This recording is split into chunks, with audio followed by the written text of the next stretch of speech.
के मौसम में आज से नहीं, जब से सूफियत, जब से दुनिया साजी है, तब से ही बरसात की एक बहुत बड़ी महत्ता है कि इस मौसम में दिल में बड़ी उमंगें, बड़ी तरंगें जागती हैं, वाइब्रेशन पैदा होते हैं। किसी के नेगेटिव होते हैं, मतलब मोस्टली आज के टाइम में तो नेगेटिव ही होते हैं, पर जो मालिक के प्यारे होते हैं, जो भक्त या सेवादार होते हैं, उनके अंदर पॉजिटिव वाइब्रेशन पैदा होती है। इस मौसम में दिल करता है अपने सतगुरु मौला से, अल्लाह वाहिगुरु राम से, गॉड से, ईश्वर से कहीं मुलाकात हो जाए तो क्या कहना। और इस मुलाकात का कोई मुकाबला नहीं होता। तो मौसम की बात कर रहे थे, मौसम का रूहानियत में, सूफियत में भी बड़ा मोल है कि इस मौसम में अच्छी तरंगें, अच्छी वाइब्रेशन, जब आदमी के अंदर उमंगें पैदा होती हैं तो उस समय कहीं भक्ति कर ली जाए, सुमरन कर लिया जाए तो कनेक्शन जल्दी हो जाता है। और इसी को गलत तरफ ले जाओ तो कनेक्शन ऐसा टूटता है, जुड़ने नहीं पाता। ये आदमी की सोच पे निर्भर है। जैसे आदमी के अंदर की गंदगी होती है, वो उस चीज को पसंद करता है। आदमी के अंदर परमपिता परमात्मा का प्यार होता है तो वो उसकी तरफ जाता है। होना यही चाहिए भक्तों के अंदर, सेवादारों के अंदर। भक्त और सेवादार भी दो प्रकार के होते हैं। बुरा ना मानना बच्चों, क्योंकि आपको कहा है अपना अनुभव बताएंगे और सच्ची बात बोलेंगे। चापलूसी हमें पसंद कभी नहीं थी, ना आज है ना कल रहेगी। झूठ बोलना ना अच्छा लगता था, ना लगता है और ना ही कभी लगेगा। तो दो तरह के सारे लोग होते हैं कम से कम, बाकी तो बहुत तरह के होते। गिरगिट तो इसीलिए तो गायब हो गई क्योंकि उसकी जगह आदमी ले चुका है। आज पल पल रंग बदलता है।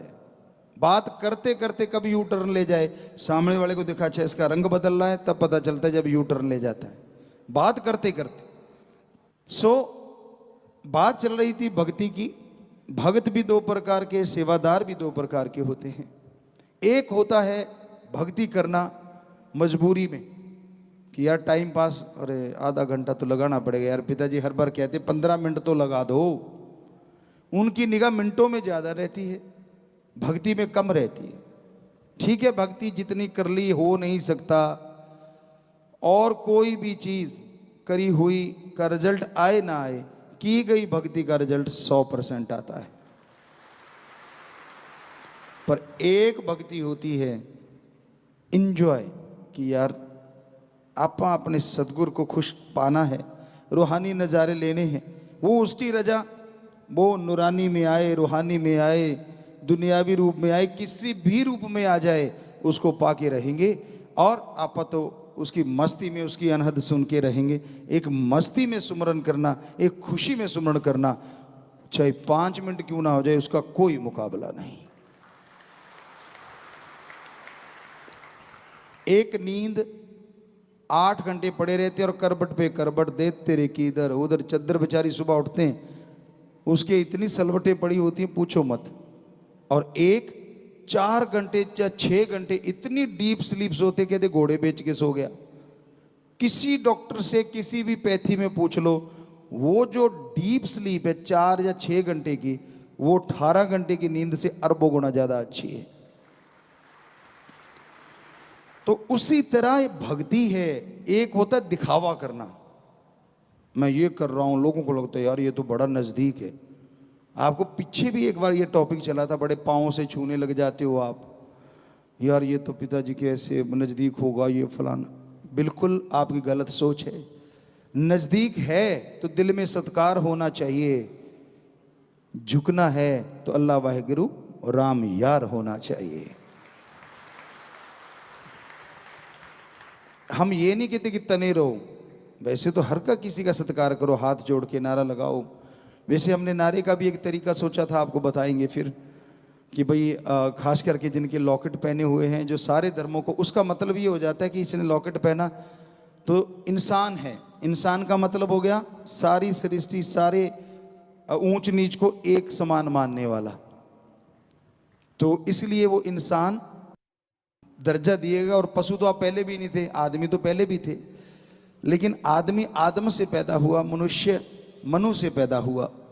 यहाँ जब इंसान बन जाता है तो उसकी एक पहचान बन जाती है, दीनता, नम्रता, प्यार, मोहब्बत, हर किसी को एक नज़रिए से देखना, कोई ऊंच नीच नहीं, कोई किसी धर्म के खिलाफ नहीं बोलना, किसी के खिलाफ गलत नहीं बोलना, भला ही भला सोचना और भला ही भला करना, ये इंसान का काम हो जाता है।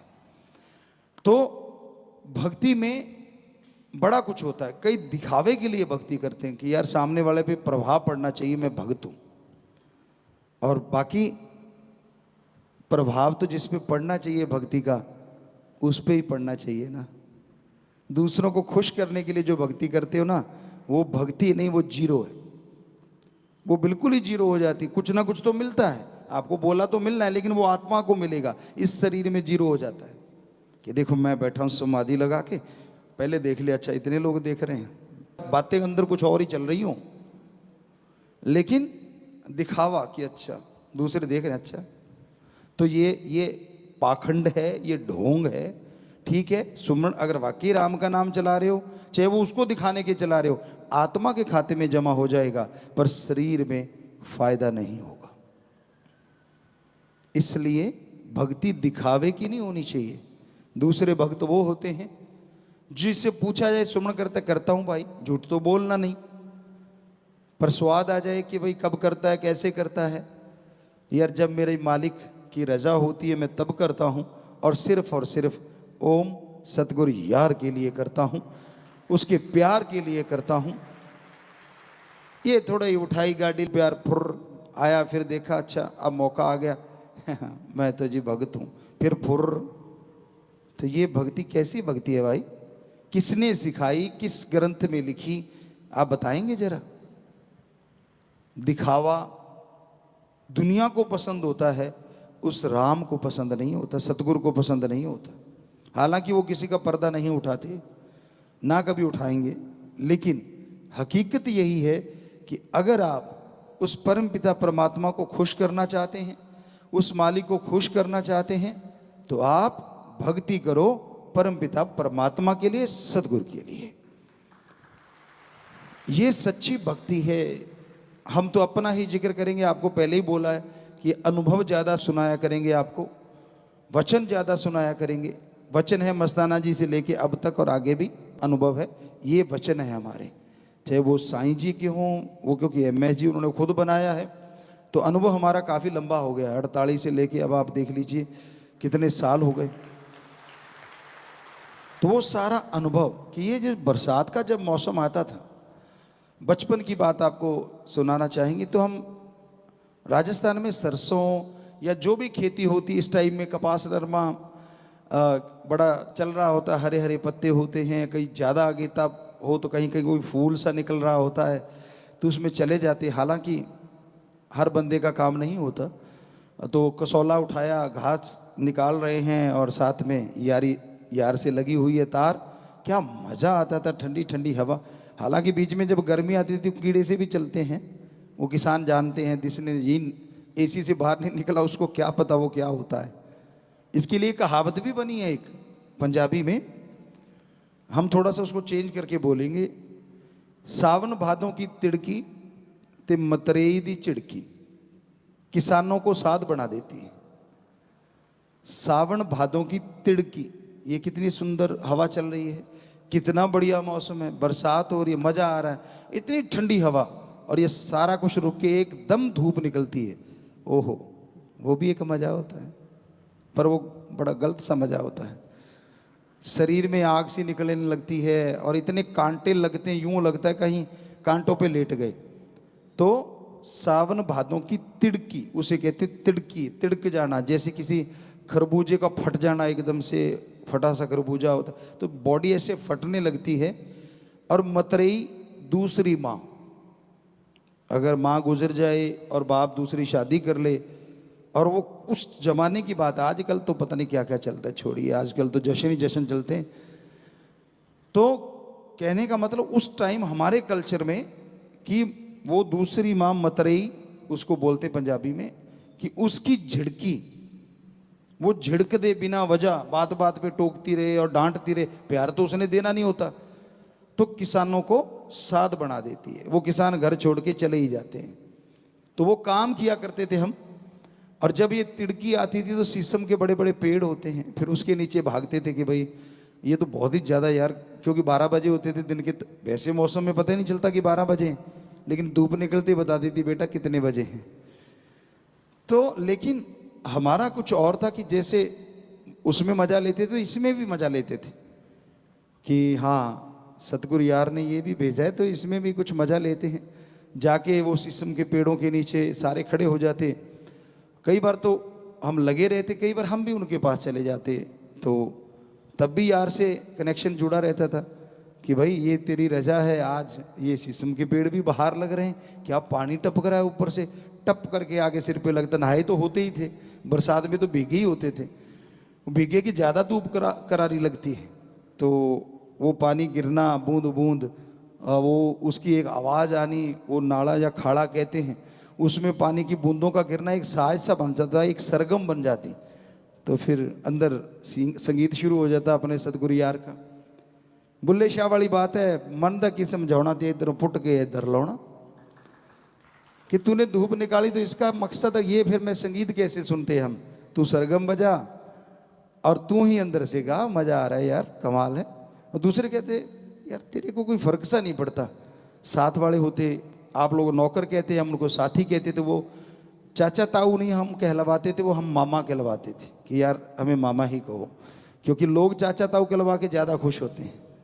हमें होता था नहीं तेरी माँ हमारी बहन है। तो कहने का मतलब कभी किसी के साथ ये चीज़ होती नहीं, तो वो बड़ा कहा करते थे कि यार इसके कोई असर ही नहीं होता, गर्मी गुर्मी होती है, वो खाज मर गए लुट गए, क्योंकि खाज ऐसे शरीर फटता है, कितने आराम से खड़ा रहता है। अब उनको क्या पता, जिसके साथ यार खड़ा हो आराम से ही खड़ता है। पता ही नहीं, समझ नहीं आती कैसा कलयुग आ गया है आज। जिनको हम देखा करते थे हमें कभी ना छोड़ना, अब वो बाजू छोड़ा छोड़ा भाग रहे, बड़ी हैरानी होती। हमने तो नहीं छोड़ा, ना कभी छोड़ेंगे, ना मरणोपरांत छोड़ेंगे, देख लेना। अब बाजू छोड़ा छोड़ा भाग रहा, भागता रहे, लेकिन वो टाइम आएगा तो खुद बुलाएगा, ये भी लिखवा ले। क्योंकि जब सारा सामान निकलेंगे ना, जिन दिन मानी कडिए हड्डा को कुड़काए, हाथ छुड़ा छुड़वा भाग रहे हो तो तब फिर हड्डियां वो टूटने लगेंगी। क्यों? गुरु को तो याद नहीं किया, उसकी तो मानी नहीं। मन मर्जी अपनी ऐश के लिए, अपने मन को शांति दिलाने के लिए उसके पास जा, उसके पास जा, फलां की सुन, फलां की सुन, सतगुरु की तो सुनी नहीं। तब तकलीफें 100% आएगी सत्संगी होते हुए भी, कोई नहीं रोक सकता, क्योंकि आपने कर्म ही ऐसे कर लिए हैं जो कि सतगुरु ने कभी बताए ही नहीं थे, कभी सिखाए ही नहीं थे। कर्म तूने किए, मुआफ कर दिया, तो जिंदगी स्वस्थ जिंदगी जी रहे हो। लेकिन मौत का दर्द तो उन्हीं का खत्म होता है, वही एडवांस में बता पाते हैं जो वचनों पे 100% पहरा देते हैं और दर्द यकीन रखते हैं। उन तो साल पहले भी पता लग सकता है, महीना पहले भी पता लग सकता है। तो इसलिए हिसाब किताब तो है सारा, अब आपको खोल के बता रहे हैं ताकि आप सही रहें। क्योंकि रब नाल ठगियां क्यों मारे बंदे, किसी ने गाना लिखा है, हमने पहले भी कई बार सत्संगों में आपको ये गाने की लाइन बोली है कि उसने पता नहीं किस अंदाज में लिखा होगा, लेकिन आजकल तो शरेआम ठगी है। सेवा है तो उसका भी नगद नारायण चाहिए। चलो कोई बात नहीं, हम तो जो सेवा करते थे ये होता था कि तन लगा दें यार, धन लगा दें यार, मन तो वो तो बचपन से सतगुरु का था, लगा ही हुआ था। कोशिश करते थे कि अपनी कमाई का जितना भी हिस्सा दीन दुखियों की मदद में लगा पाएं, जितने भी लोगों को ज़्यादा से ज़्यादा सतगुरु शास्त्र नाम जी दाता रहबर से जोड़ पाएं। 9-9 साल में ट्रैक्टर ट्रालियाँ भर भर के गुरु मंत्र दिलाया करते थे। फिर बड़े हुए तो बेपुरा जी ने जैसा ख्याल दिया, ट्रकों के ट्रक, बसों की बसें वहाँ से करवा करवा के नशा छुड़वाया करते थे, जिस एरिया में भी ऐसा लगता था। तो ये उनका रहमो करम, उनकी दया मेहर आज भी है और हमेशा रहनी है।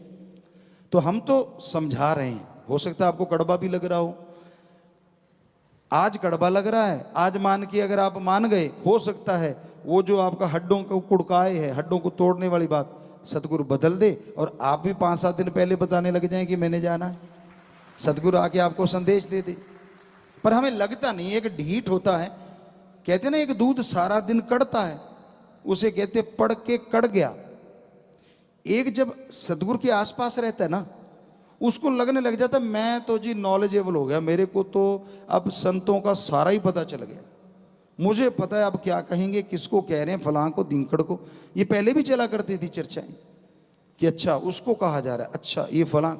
नहीं भाई, हम किसी को पर्सनल नहीं कहते, सर्वत का सबके भले के लिए कहते हैं कि सबका भला हो। लेकिन जो पढ़ के कड़ जाता है ना, वो यहां सुनेगा, यहीं पल्ला झाड़ देगा, काम वही करना है जो उसके मन ने पका रखा है कि नहीं नहीं आपा तो वही करना है, ठीक है यार पिताजी आए हैं कोई बात नहीं, अब हाजिरी सी लगवा लेते हैं, भक्त से बन जाते हैं, फिर सुई वहीं की वहीं। तो बेटा जी फिर वो हड्डियों को कड़काए वाला भी तैयार रहना, फिर लोग पूछेंगे यार तू तो सत्संगी है, तेरे साथ ऐसा क्यों हुआ। छुपा नहीं पाएगा क्योंकि आज वचन हो लिए सारे, कम से कम तेरे माँ बाप परिवारों में जो सत्संगी उनको तो पता चल ही गया कि भाई इसने गुल खिला रखे हैं जो आज चिल्ला रहा है। तो इसलिए वो समय आए उससे पहले पहले सुधर लो, बढ़िया है। बाकी मर्जी आपकी, जिंदगी आपकी, शरीर आपका, वो आप जानो, आपका काम जाने। तो चलो वहीं पे आते हैं, बीच में टॉपिक जैसा आ जाता है बेपरवाह जी ख्याल दे देते हैं, क्योंकि इधर से वाइब्रेशन आती, आपके जैसे कर्म किए होते हैं फिर वो हमें बोलना पड़ता है। तो अब था कि सेवादार, सेवादार भी दो प्रकार के होते हैं। एक सेवा करता है, हमने हमेशा वचन किए कि बेटा ये जिंदगी आपकी अनमोल है, आप हमारी जान हो, सेवा करो, पर ये मतलब नहीं है कि अपनी जान को दांव पे लगा दो। हालांकि दांव पे लगा के सेवादार सेवा करते हैं, 20 फुट के खड्डे हैं और वो भी घग्गर नदी के, और वो भी इतना बड़ा बांध टूट जाए, या कहीं सरसा में टूटा था पहले, या कहीं और पंजाब में, राजस्थान में, या कहीं हरियाणा में, बहुत जगहों पे बाढ़ आई है, दिल्ली में। धन्य हैं वो माँ बाप, धन्य है वो परिवार, धन्य है वो कुल जिनमें ऐसे बच्चे जन्म लेते हैं। लेकिन बच्चों हमेशा कूंज की तरह आप में ख्याल रहता है कि हमारे बेटे को कहीं कुछ हो ना जाए, कहीं कोई तकलीफ हो ना जाए, चाहे सांप काट जाए या कुछ भी क्यों ना हो। लेकिन ध्यान आप में होता है कि नहीं, हे राम, हे मेरे मौला, हे मेरे सतगुरु, ख्याल रखना। पर किसी ने सेवा बेइंतहा की थी और परमात्मा ने लिखा होता है कि इसी दरम्यान उसने सांस छोड़ने, तो फिर सतगुरु से अपनी गोद में बिठा के निज धाम सचखंड सतलोक अनामी लेके जाता है। कई बार ऐसा होता है, कभी कभार किसी किसी के साथ होता है, तो उसका मतलब ही ये होता है कि उसको सतगुरु ने लिखा ही ऐसा था और उससे भाग्यशाली कोई हो नहीं सकता। किसी की बात सुनाया करते हैं कि उसने बड़ी भक्ति करी थी, हम किसी का भी नाम नहीं लेते, सुना करते हैं, अब हमें ध्यान नहीं किसका था वो। भक्ति करते करते करते करते कहते कहीं से लास्ट में जब उसका अंतिम समय आया तो कहीं मांस पक रहा था, तो उसको उसकी बदबू ही कहेंगे हम तो, पर लोग खुशबू कह देते। उसको बदबू आ गई कि भाई यार अच्छा मांस पक रहा है, तो उसका जी ललचा गया कि मुझे मांस खाना चाहिए। और कहते हैं कि उसको फिर भेड़िए की जूनी मिली, वरना वो मुक्त हो जाता। कुछ देर के लिए वो भेड़िए के रूप में रहा या शेर के रूप में, जिस भी रूप में, उसको वो भोगना पड़ा, क्योंकि वो उसके ख्यालात मौत के टाइम आए। तो कितनी जबरदस्त बात है, जानबूझ के नहीं करनी ये चीज। वो तो बाई चांस कहीं सेवादार बेचारे एक्सीडेंट में हो गया, उसकी बात कर रहे हैं जो गुजर चुके। तो वो सेवा में बैठे राम नाम का जाप करते चले गए, तो फिर बोलो कौन मिलेगा। मांस बड़े को अगर भेड़िए का शरीर मिला, राम नाम का जाप कर लें तो उनको राम मिलता है, सतगुरु यार मिलता है, जो कभी भी उसे दूर नहीं करता अपने से, क्योंकि वो निज धाम में ऐसा ही है, कभी भी वहां बिछोड़ा नहीं होता। तो इसलिए हमारा बताने का मतलब, सेवा ये तो है टॉप क्लास, इतनी सेवा करते हैं, परवाह नहीं करते, करनी चाहिए, वो जरूर रखा करो ध्यान। पर फिर भी दिन रात सेवा करते हैं। या बहनों को देखा हमने लंगर बनाते हैं, सरसा में बना रही हैं, वो कई बार होता है कि यार बच्चन नहीं सुन पाए, जितनी भी हमारी बेटियां बेटे सेवा कर रहे हैं, अब पंडाल के बाहर भी खड़े होंगे, दूर दराज भी खड़े होंगे ट्रैफिक में, तो वो भी सेवा अव्वल दर्जे की है। कोई भी सेवा आप कर रहे हो अव्वल दर्जे की है। लेकिन एक वो भी सेवा होती, जब हम शूटिंग किया करते थे तब बात करा करते थे, एक वो भी सेवा होती है जब कैमरा घूमता है, पंखा ऐसे चल रहा है, टेढ़ी आंख से देखा कैमरा आ गया, कई ऐसे भी होते हैं। और जैसे कैमरा गया, वाह बेटा रब नाल ठगियां क्यों मारे बंदे, वहां पे वो बात फिट होती है। बड़ा दिखावा करेंगे, बैठे ये वो, अरे यार जाने दो। किससे को कह रहा है, किसको बुद्धू बना रहा है? अपने आप को, अपने कर्म मार रहा है तू। जितनी तेरी पहुंच है एक लगन में करता रहे, ठीक है। कई बार होता है कि फास्ट कर लिया सांस लेने के लिए, वो सही है, कहीं सांस फुला लो और ही काम हो जाए।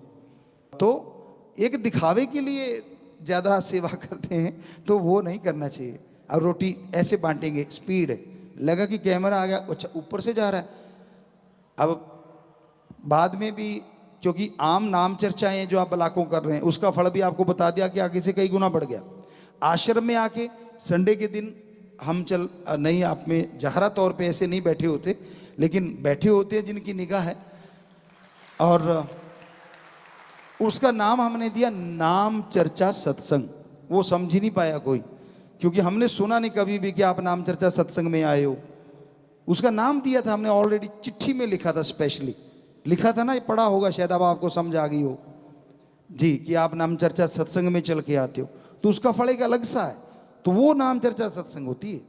हाँ, जो गांव में कर रहे हो वो नाम चर्चा है, जो नॉर्मली आश्रम में आ गए वो सत्संग का दिन होता है। लेकिन सत्संग इसलिए नहीं, सत्संग तो तभी मानी जाती है जब गुरु जहरा तौर पे सामने बैठा हो। पर जिनको वैसे दिख जाता उनके लिए हो गई। तो ये तो आंख आंख का फर्क है, सोचने का फर्क है।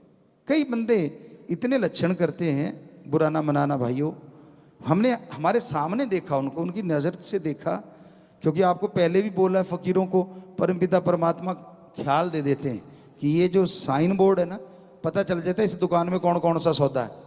बड़े वो मतलब चापलूसी करेंगे, नहीं ऐसे नहीं, ऐसे करना जी, ऐसे करना। हमने अरे यार टिक जा, तू पहले अपने आप को तो सुधार ले। पर हम क्योंकि पर्दा नहीं उठा सकते, वो दूसरे साइड में तो आती है थोड़ी सी, क्योंकि जन्म ही ऐसे घर में हुआ है कि यार तेन दसा। पर क्योंकि परम पिता जी ने इस बॉडी में घर कर रखा, संत फकीर है, उनका काम नहीं होता कि दसा, उनका काम होता पर्दा रखा। तो इसलिए ज़्यादा टपूसियाँ ही ना मारा करो, अपने आप को सुधार लो, फिर बात करोगे मज़ा भी आएगा आपको भी। हम नहीं कहते कि बातें ना करो, जितनी मर्जी कर लो, कोई फर्क नहीं पड़ता। पर वो जो सबके सामने और आप अपने आप को शो ऑफ करना कि देखो मैंने वो देखो ये प्रार्थना कर दी या मैंने ये बात कह दी, और फिर दूसरों को देखना तो आप जानते हो, समझ गए होंगे शायद, इतना ही काफ़ी है। अब ज़्यादा बिल्कुल ही सिरे पे पुचवाएंगे तो ठीक नहीं। तो सेवा को लगन से किया करो बहनों। खाना वगैरह बनाओ, चप्पल जूता उतार के बनाओ, वहाँ सफाई बढ़िया रखो, लंगर घर में हाइजेनिक रखो, कम से कम ज़्यादा नहीं तो मुंह पे मास्क रख लो, ताकि कहीं बोलती का थूक ना रोटी में चला जाए। कईयों का होता है, बाई चांस हो जाता, मुंह सूख गया और प्रेशर से बोले और कब चला गया पता ही नहीं चलता। भाई लोग भी जैसे सब्जी के कड़ाव हैं या उसमें वो घुमा रहे होते हैं चमचा या जो भी उसको बड़े भाषा में कहेंगे, पंजाबी जी तो खुरचना कह लो या कुछ भी कह लो, तो आप हाइजेनिक खुद बनो। आश्रम में थूको ना, आपको पिछली बार भी बताया था, डॉक्टरों से भी आपको बता दिया कि अंदर निकल लोगे तो वो टॉयलेट के रास्ते निकल जाएगा, कोई ऐसी बात नहीं, कोई उसका साइड इफेक्ट नहीं होता। ये डॉक्टरों ने बताया था, क्योंकि इसमें तजर्बा हमारा है। आपने कभी देखा है हमें हाक थू करते? नहीं ना, तो वो तजर्बा है। सो ऐसा कुछ नहीं होता। और यहाँ आप अगर लेबा मार जाने हो पंजाबी कई वर्ड पंजाबी के भी अच्छे लगते हैं, लेबा, तो वो गलत है, अच्छा नहीं लगता। किसी के पैर पे लग गया, अगला चार तो गालियाँ सरकाएगा, पता नहीं किधे जम्मे ने सिटे, अहे जे जम्मे हैं, पता नहीं केड़े ने जम्मे हैं, पता नहीं क्या क्या मिलता होगा आपको प्रसाद के रूप में। तो इसलिए सफाई का ध्यान रखा करो। जब भी आश्रम में आते हो, मान लो यहाँ से उठ के जा रहे हो, यार आपके सामने से बेटा एक कागज भी उड़ के जा रहा है, क्यों जा रहा है? सीधे ऐसे मुंह उठा के, ये तो ऊंट जाता होता है। आदमी के तो ये फ्लेक्सिबिलिटी है बहुत ज़्यादा। अब जिराफ है बेचारा, वो झुक नहीं सकता उसके अगले के पाँव, तो पाँव चौड़े करके पानी पीता है, उसकी गर्दन ही लंबी इतनी है, आपकी तो इतनी लंबी नहीं कि मुंह से कुछ उठा लो। तो आपकी तो बहुत फ्लेक्सिबिलिटी, नीचे भी देखते हो, ऊपर भी, पूरा ऊपर भी देख सकते हो, लेफ्ट राइट भी देख सकते हो। तो कम से कम आपके आसपास, कम से कम आश्रम में जिस भी